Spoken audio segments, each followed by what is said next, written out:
O medo é um dos principais bloqueios de aprender. E eu não falo só celular, não. Eu falo para qualquer coisa. Medo de alterar alguma configuração importante do celular, que alguns de vocês falaram bloquear o celular talvez, de danificar. Medo de vírus, com medo de colocar o e-mail em um site, em algum lugar da internet, de preencher o e-mail. Medo de apertar algum botão errado e danificar o celular. Medo de apagar alguma coisa importante, como fotos, por exemplo, documentos. Medo também de sempre depender dos outros, de não conseguir fazer as coisas sozinhos. E mais medo de sofrer golpes. Esse daí, todos vocês têm, tenho certeza. É normal ter medo de sofrer golpes também. E aí, olha só. O medo, pessoal, ele tá ligado à incerteza. Quando alguma coisa é desconhecida para você, você tem medo daquilo.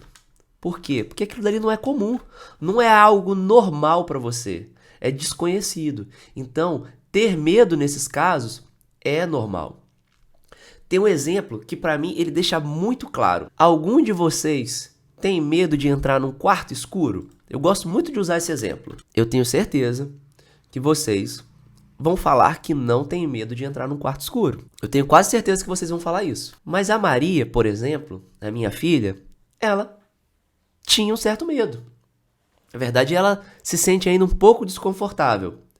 Mas não chega a ser um medo hoje. Mas ela tinha medo. E por que ela tinha medo no quarto escuro? Alguma coisa ali dentro tinha o poder de fazer mal para ela? Não. Porque, por estar escuro, ela não conseguia ver o que tinha ali dentro. E por ser uma criança, né, uma bebezinha ainda, ela vai fazer 2 anos, ela não conseguia se lembrar do que tinha ali dentro quando, né, das vezes que ela viu com a luz acesa. Então, apesar de ser o quarto dela, ela tinha medo, porque estava escuro. Eu, a Jéssica, até mesmo a Ana Júlia, que é a minha filha mais velha, né, ela tem 4 anos, a gente não tem medo do quarto escuro, de um quarto escuro, porque a gente sabe como que ele é quando a luz está acesa, quando tem claridade. A gente sabe que nada ali dentro tem o poder de fazer mal pra gente. E aí, pra gente adulto, isso não representa perigo algum. Mas para Maria, um certo tempo, representava um perigo. Por quê? Porque aquilo era desconhecido para ela. E para você aprender a mexer no seu celular, uma coisa que é muito importante é você olhar para ele como você olha para um quarto escuro.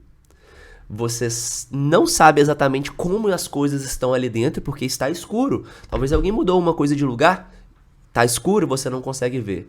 Porém, você sabe que o que tem ali dentro não tem o poder de fazer mal algum para você. Eu preciso que você entenda que esse medo que vários de vocês falaram aqui de apagar uma foto, uma coisa importante, ele não necessariamente é da maneira que vocês pensam. Uma curiosidade aqui.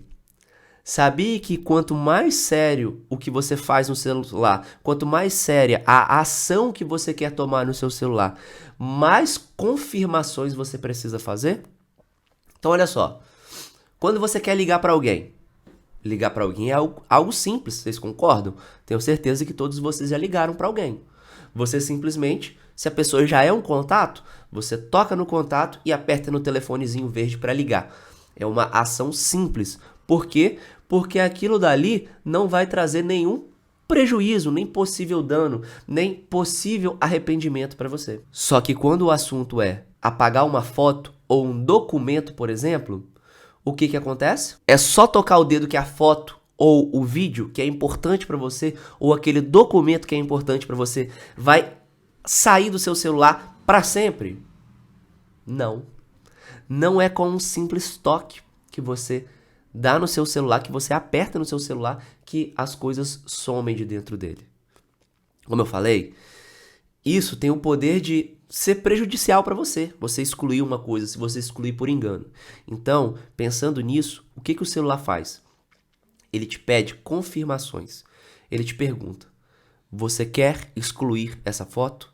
E aí você tem que confirmar. Se você não confirmar, a foto não vai ser excluída. Em alguns celulares, ainda vai para a lixeira. Na verdade, a maioria dos celulares hoje, a foto nem é excluída de forma automática depois de você apertar em excluir. Depois que você foi lá, apertou excluir. Tem certeza? Tenho. A foto foi excluída automaticamente? Não. Na maioria dos celulares, a foto ainda vai para a lixeira e fica lá por mais pelo menos 30 dias. Para quê? Para que se você se arrepender, você possa voltar lá e pegar ela. Por que eu tô falando isso? Porque eu preciso que vocês entendam que esse medo de apertar alguma coisa e simplesmente acontecer alguma coisa irreversível no celular é muito difícil de acontecer.